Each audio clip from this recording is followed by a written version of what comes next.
Peace and blessings and keep up the lessons. You know who this is. Crypto B-Boy coming at you. Yeah, we got some stuff going today. We're going to get some into the news a little bit. So stay with me and let's get in. You ready? Let's get it. Are you ready? Let's get it.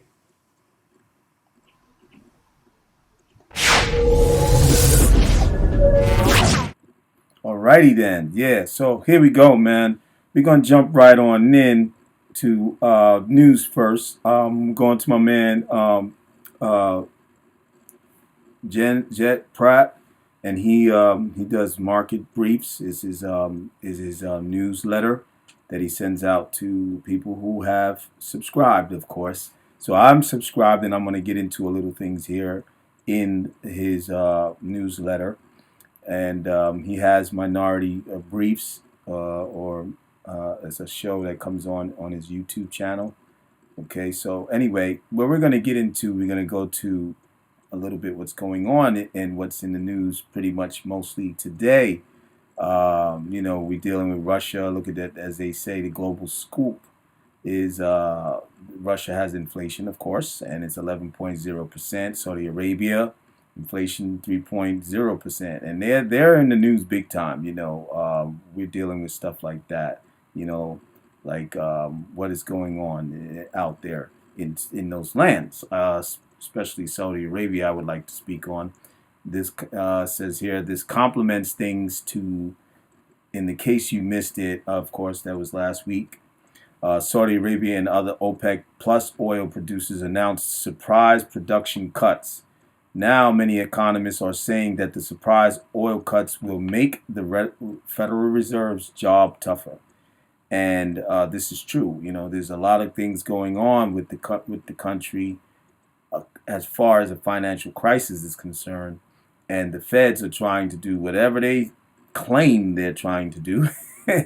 And some of us know it's a whole lot of facade and balaki, but to try to suppress the people's wanting to be very much involved and getting into protests and getting into even riots and all that type of stuff. They're trying to suppress that from coming to be, even though that's part, as I always say, all part of the plan. As we know, we've learned from the people at the top, and to say the least. So anyway, it says the Fed sees OPEC decisions as mostly geopolitical, but they can impact production of goods and the transportation of other items.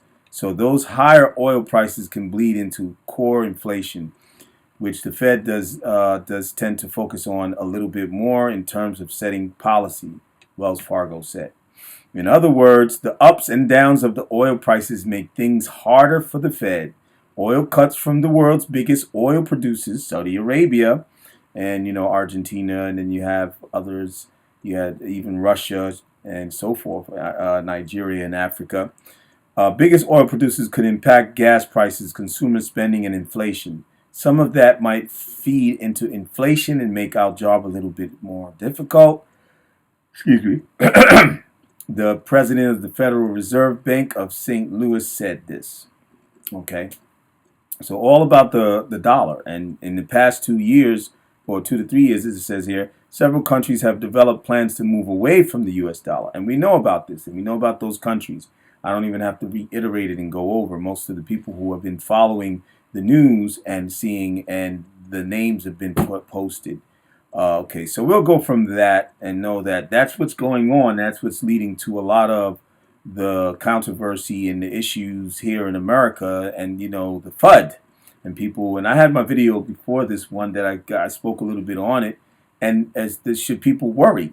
Should people be worried? And you can be worried if you don't have enough knowledge. That's going to be something natural that might take effect on you. It might affect you in that manner because you don't have a lot of knowledge and you're just looking at the news. But you have to do your own due diligence, like go into articles like this. They bring other perspectives, and people get in more and dig in more to get more information to bring to you. Like this newsletter, I really refer to him to get it because he brings a lot. He drops a lot of information, and it's free. So that's again, what is that? Let me bring it back up to the top so you can see market briefs. Okay, so you guys you can go in and Google it, and you can pull it up, and you probably can go through his website and get this newsletter. So let me see. Let's get to where I was trying to get to at stagnant and frozen. What we're actually dealing with is what crypto, right? And that's where we all at. Crypto B-Boy, that's who he comes, and he brings this knowledge as well based on crypto. So that's what we're doing. So BTC, as we see, is sitting at 28%. 28,393, and it's 1.59%. And it's on a flat line. It's just there. It's not dead, and it's not going anywhere pretty much. And that's why he says stagnant and frozen. Ether as well, 1,866, which is a 0.90% increase. And they're using Dogecoin. I'm surprised they don't have XRP there, but you're not going to get into that. 0.19. 19 cents. All right, and it's 2.28% up. Okay, and what does he say? Stagnant and frozen. The market briefs crew. Crypto assets have remained pretty stagnant over the past week. Bitcoin is up about 0.77%, and in the past 5 days, and Ether is down. But this was like a little bit,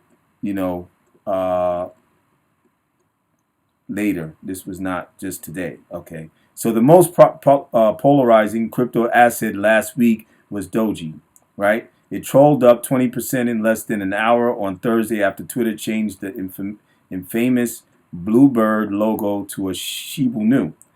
And that would have been great for Sheeb if, look what Elon does. He has a lot of effect, a lot of influence on the people. And as he pushed, he was the one who was the main influencer to push Doji to go up and have it spike out during, I think it was a year back.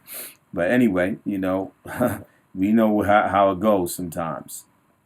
And it says funds all over. Twitter reverted back to its old logo over the weekend. And yeah, they can do that. So, but and he says to protect your crypto with hardware wallets, which is portable keys to access your crypto assets safely from anywhere. Our sponsor, Ledger's hardware devices are sleek, safe, and that's their sponsors. Ledger S and Ledger. You have the different types of ledgers, and they're gonna have stacks and so forth coming out. If it hasn't already, I can't remember. Excuse me. Oh boy, and yawning. My throat is kind of scratchy, and I'm yawning at the same time. Wow.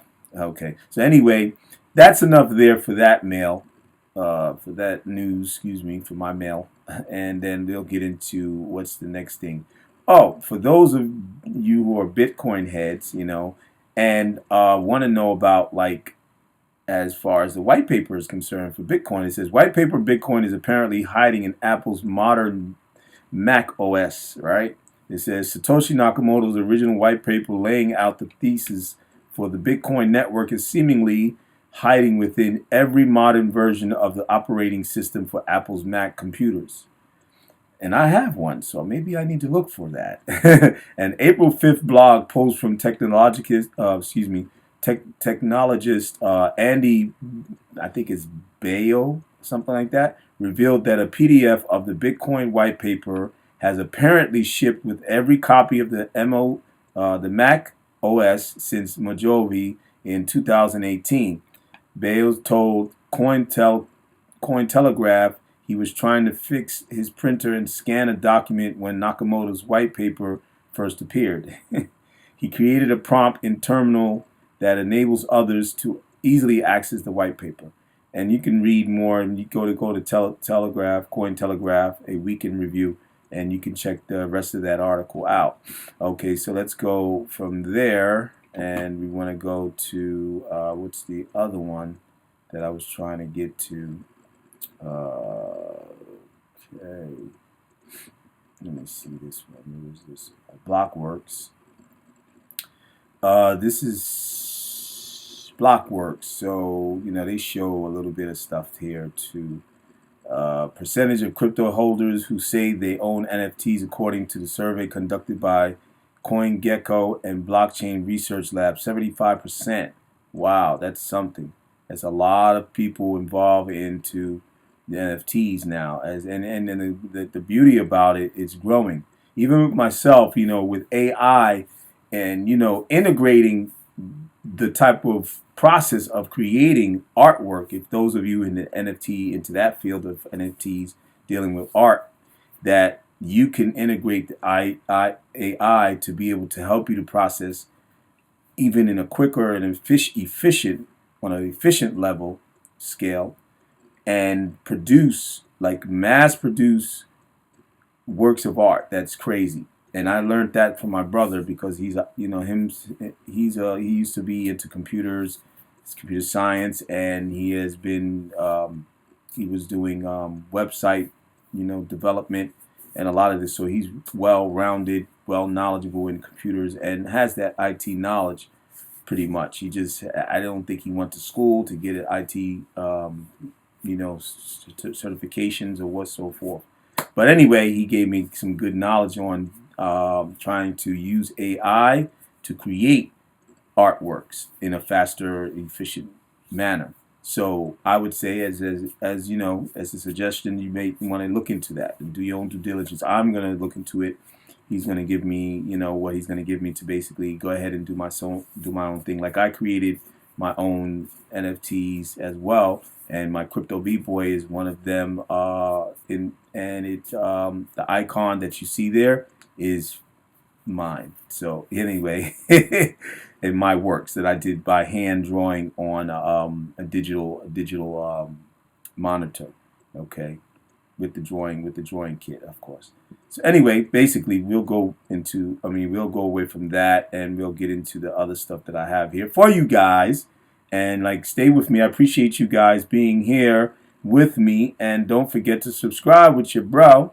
You know what I mean? Don't forget, because we do, you know, all of us want to be in the loop. So I think for you to be able to be in the loop, easier is to subscribe to the people that you view, not just to view it and click on the like button. That's cool. We would love that. That helps the algorithm. That helps bring more traffic to my channel and any person, any content creator's channel. But subscribing connects you with that person.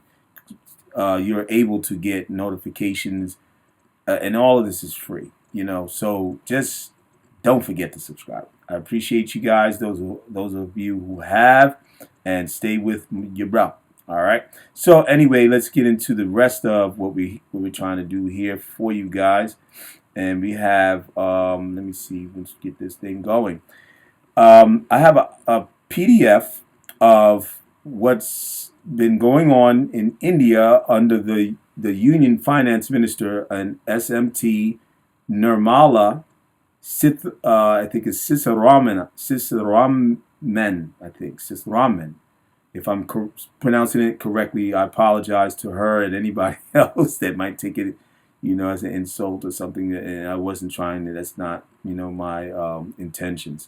Of course, I'm just making a mistake because I don't know how to pronounce it correctly. So forgive me for that. It says to embark today on an official visit to USA to attend spring annual meetings of the IMF World Bank.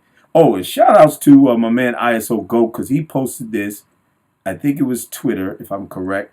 And I seen it, and then I was like, okay, man, this needs to be. If not, I think it was in the community section of his channel, but it was posted, and someone else posted it, and he shared it on Twitter. So I shout outs to both of them, him and the person who shared it, and he took from them. But I'm bringing it to you guys in YouTube and on the social media platform of YouTube, and you can use and look as well. And we'll go through it a little bit. I'm not going to stay here with you too long. So it says, Union Finance Minister to also participate in G20 finance ministers and central bank governors meetings, besides investors in bilateral meetings with many countries. So what's going on is there's a lot going on, and these people are really getting involved into discussions, man, on a big level. So what's going on? It's a lot going on, and it goes to show you that we have you know, a lot going on. We have a lot of discussions, a lot of dialogue in the closed doors or meetings or whatever, and maybe not even closed doors. They could be public. Who's to say? But this is what you see. So it says we'll read a little bit. The union ministers for finance and corporate affairs, and I said her name. I don't want to mess it up again, but I'll say Nirmala, and we'll go from there with the S and all, what her name is fully, will be embarking on an official visit to the USA. She's coming to the USA beginning April 10th, 2023. During the visit, SMT, I don't know if that means, I don't know actually what that stands for. But anyway, this lady will be attending the 2023 spring meetings of the World Bank Group, which is acronym WBG, and the International Monetary Fund, IMF. Okay, along with G20 meetings. Okay, she's going to be sitting and meeting with the G20, and they're discussing what? They're discussing global finance. Know that. And investor bilateral meetings and other associate meetings are scheduled to take place from April 10th to April 16th, 2023. That's coming this month, and maybe next. I think it's next week, as a matter of fact, in the WBG and IMF headquarters in Washington, D.C. The spring meetings will be attended by finance ministers and central bankers. That's plural, okay? So it's not just her. There's others. They're coming together, and those for reasons. We got to know that. From across the world, okay? So, man, that's major. And you can, download this PDF. If you see ISO Goat's post in the Twitter, you can go and there's a link I think you can download from there. But I downloaded it, excuse me, and it took me to, let me see if I can get in there first real quick. Let me see. Yeah, it says Azadi K.A. Emirat Mahatovsov, Minister of Finance. So it's a PDF, and it's a PDF file, but you can get it. I think it's there has a link that'll take you to its press release page, okay, and it should take you to it says pib.gov.in press release page and so forth. That's the URL. So just check it out yourself. That's ultimately what I was trying to say. Okay, so now let's go into what else we have for you guys. I'm not trying to keep this video going too long, but this is a little bit of something that was been going on. It was even in one of the talks, the space I was in, my man Joe Schmo's space. Shout outs to him and Future and them. They was handling, as he was as a co-host, handling a good talk and good dialogue. They even got into religion. I stepped into there at that time after listening, because me being, a Muslim, and I do have a lot of knowledge of my faith and other faiths as far as, on a religious level. And, we touched some things, and it was pretty cool. And, it was respectful, too. It didn't get out of hand. Nobody, went at each other and no forth like that. It was cool, real cool. They touched on this guy, Ron Desantis. Somebody mentioned something, and it kind of stuck with me, and I saw the video, so I said I'll post it up for you guys so you can listen, and also go to listen to the recording of Joe Schmo's space on Twitter, and basically you can see your man or hear your man talking Crypto B-Boy as well for the time I was there, as well as Joe, Futures, Baggins, my man Baggins was there, Kurt K. Moore was there, a few guys, a few pretty well-known guys in the Twitter spaces and social media as well. So anyway, let's get on this and hear what these guys is talking about a little bit, and we'll close out with this. All right, I'm sorry, hold on for a second. Let me get it up for you guys. Okay, here we go. So if you look at what's happening with our economy, we had starting in 2020 massive fiscal stimulus, and that ended up being trillions and trillions of dollars over a couple years. The Fed reduced interest rates to basically zero, pumped a lot of money into the economy, and that led to inflation. And I think almost anyone who was looking at what was going on over the last many years would have said that inflation was the likely result of those policies. Now, the Fed itself, when it was clear that we were seeing an inflationary upturn, said that it was transitory, that this was something that would just work itself out. And so they did not act when they should have. They got behind the curve. And so as inflation continued to spike and continue to be a huge problem for our economy, they responded by hiking rates very, very rapidly, very, very quickly. That's done a lot of things to hurt a lot of people, but it has put a lot of pressure on the banking sector in particular. And so we had recently this issue with the Silicon Valley Bank, which was bailed out. I mean, this is a bank that had invested in a lot of long-term bonds that were no longer profitable because the interest rates have gone up. They also did things like focused a lot on ESG and DEI and didn't do appropriate risk management. So they ended up being in a situation where they were insolvent.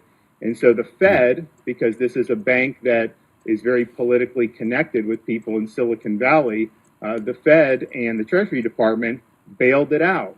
Now, they try to say it's not a bailout because they say it's going to be paid for by banking fees. But who pays the banking fees? Customers. So you're going to pay more for fees to do banking in order to give the Silicon Valley people a bailout. Now, there was not a systemic risk to the economy from this one bank, but they were politically connected. And here's the thing, when you engage in those types of policies like we've seen over many years, someone is going to have to pay the bill. Ultimately, the bill comes due. And so what they've now done in the last couple weeks is they've printed another $300 billion and injecting that into the economy. Now, the problem with that is they spent the last year trying to take money out of the economy with their raising interest rates very rapidly.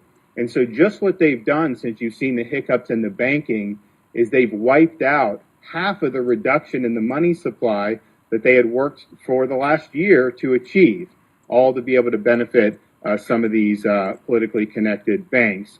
And so what they're doing is they're, quote, fighting inflation and managing the economy in ways that make it more difficult for you, for average people, but are shielding the banks from the pain associated with the policies. And my question is, are you interested in giving these economic central planners more power over our economy, more power over your daily life and your economic activity? And I answer that question, HE double hockey sticks. No, we cannot have that happening. And so that's why we're here today, because we've seen a lot of mismanagement from the economic central planners. It's just by nature. You cannot do this effectively without there being major costs to pay. And so some want to increase power to these organizations such as the Federal Reserve. And so last year, President Biden issued an executive order to explore the creation of a U.S. central bank digital currency, effectively converting the dollar into a centralized digital currency. And this is different than things like cryptocurrency, Bitcoin.